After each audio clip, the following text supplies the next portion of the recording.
Hello guys, tara samahan niyo ako pumunta ng bangko. Short ride lang to. Let's go!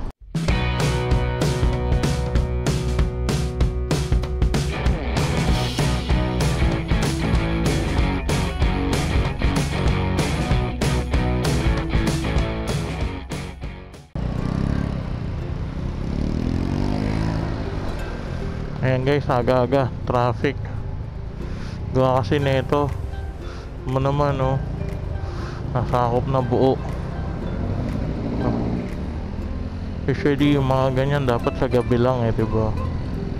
Para hindi nakakasagabal sa mga motorista sa umaga. Kailangan na lang siguro nilang i-manage yung traffic para hindi lumala. Hirap yun pag lumala. Yung quick ride lang tayo mga idol. After nito kailangan natin bumalik. Ay kulang pang aking tulog. Aga-aga nag-support ako agad sa client. Bagay, gabi naman sa kanila yun. Bawi lang. Kaya may ambulansya sa likod. Guys, tandaan nyo, pag may ambulansya sa likod, pagbigyan nyo. Huwag nyo singitan, huwag nyo harangan, huwag kayo makipag-unahan. At huwag rin kayong susunod sa likod nila. Hindi kayo kamag-anak niyan. Ay pa nila padaanin ambulansya yan Ayun na guys, ayun na. Malapit na sa atin. Pagbigyan natin yan. Doon tayo. Pagbibigyan nyo ang ambulansya guys, hindi yung makikipag-unahan kayo, haharangin nyo pa. Ambulansya yun, baka may emergency, huwag nyo harangan, diba? Padaanin nyo. O kung sakali kayo yung laman ng ambulansya na yan at emergency, tapos sinaharangan kayo, diba? May inis din kayo. Kaya emergency yan Kaya dapat nyo nga harangan, pagbigyan nyo. Ano pa yung mga ganyan? Bombero, mga fire truck, bigyan nyo rin yan. Lalo pagka nag-siren na yan. Ibig sabihin, emergency yun. Kailangan nyo mauna sa inyong lahat. Yung harangan guys, padaanin nyo. Yung tipong alam nyong ang lapit lang ng bangko, pero abutin ka na siyam-siyam. Ganyan dito sa Cavite. Meron akong trivia sa inyo guys. Ano ang purpose ng isang traffic enforcer? Ang purpose or ibig sabihin ng isang traffic enforcer.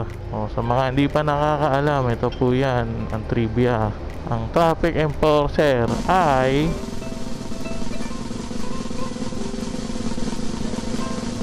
nagkukos ng traffic. Sila yung gumagawa ng traffic, yung traffic enforce. So sila yung tagagawa ng traffic. Diba? Trivia yun. Kaya tinawag silang traffic enforcer. Sila yung magkukos ng traffic. Sila yung gagawa ng traffic. Diba? So may bago na naman kayo natutunan sa akin, Atin-atin na lang yan guys. Sa mga followers saka nakasubscribe lang natin yan. Sa mga hindi pa nakafollow tsaka subscribe, ay hindi nyo alam ang magiging trivia dyan. Ang trivia ng isang traffic enforcer. Kaya maganda guys, hindi pa ako papalit kay Kuya Kim. Hayaan ko muna si Kuya Kim dun. Pag nagretiro na lang siya, ako na yung papalit. Trivia for today is ang ibig sabihin ng isang traffic enforcer. Ayan, dito na tayo guys. Sige, maya ulit guys. Bye guys. Mainit. Kumawa tayo. Mainit yung place. One eternity later. So yan guys, tapos na tayo sa BPI. Ito naman tayo ng BDO. Habang nasa bangko ko kanina, nagtitingin-tingin ako kung meron bang malapit-lapit na paglalamuban, saka kung yung mga hindi na kailangan ng lalabag. Pero kasi inisip ko kasi pag sinimulan ko, bakbak ako ng bakbak, hindi ko matigilan huli ako sana sa work, kaya iniisip ko, kaya hindi mo na ako kumuha din kasi meron tayong dalawang option na daan dito, kaya dito tayo dumaan. Pwede rin naman sa highway. Para mas trip ko dito na lang.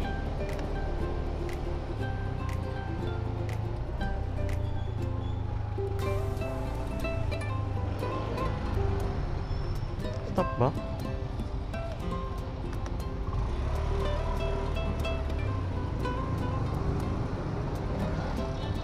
So yun guys, nakita ninyo yung trivia nakita nyo naman, proven ang ating trivia. Sobrang init ngayon ko, araw-araw nata mainit. Sulit kaya nakakatamad, panlata kasi init. Masarap uminom ng malamig na malamig, na malamig na malamig na malamig na malamig, na malamig na malamig na malamig, na malamig na malamig na tubig. Sobrang init. Grabe. Cute nung ano na. Cellphone holder. Meron din ano may helmet din siya.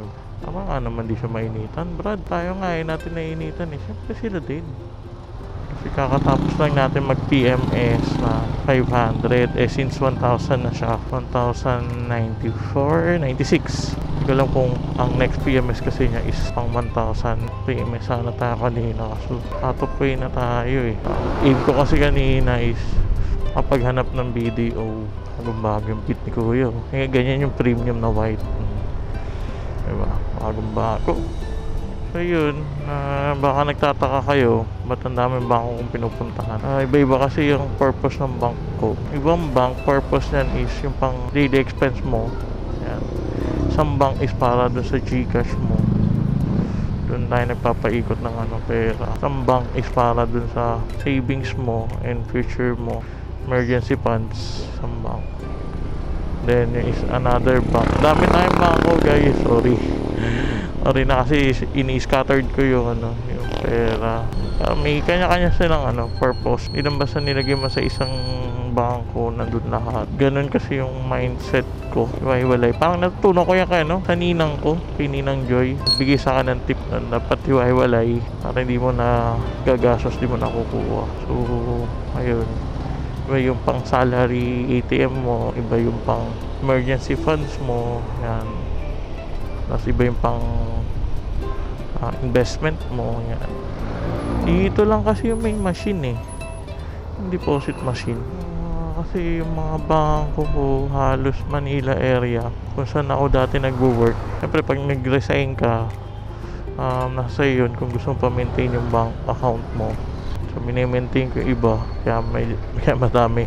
Pero pag alam kong parang dami na, gini-give up ko na rin. And dati, yung Security Bank, dahil yun sa dati kong client, check kasi nila is Security Bank. So para cleared agad, ako ng bank account kay Security Bank. Hanggang ngayon, nire-retain ko siya. Yun yung ginagamit ng kapatid ko para sa sakyan niya. Pambayad sa sakyan. Pa-auto debit doon. Tapos, yung iba, kinuha ko lang, pang savings.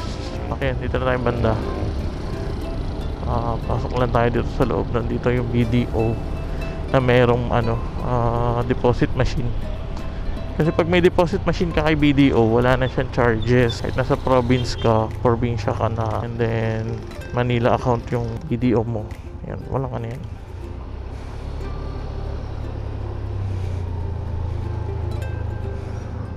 Meron.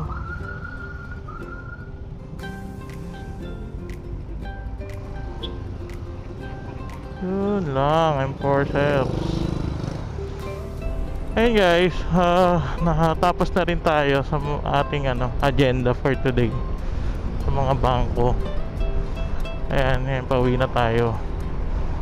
So, sabi sa inyo, short ride lang to Kaya baka nyo sa susunod na vlog natin kung saan tayo papadparin ng ating ride. Either maglalamog tayo uli or may pupuntahan tayo. So yun guys, sa mga hindi pa nakapag-follow, subscribe sa aking Facebook and then sa YouTube channel ko, please follow and subscribe na kayo guys. Pa-like na lang din this video kung nagustuhan nyo siya sa short ride natin na nakasama ko kayo guys. And thank you for watching. Peace.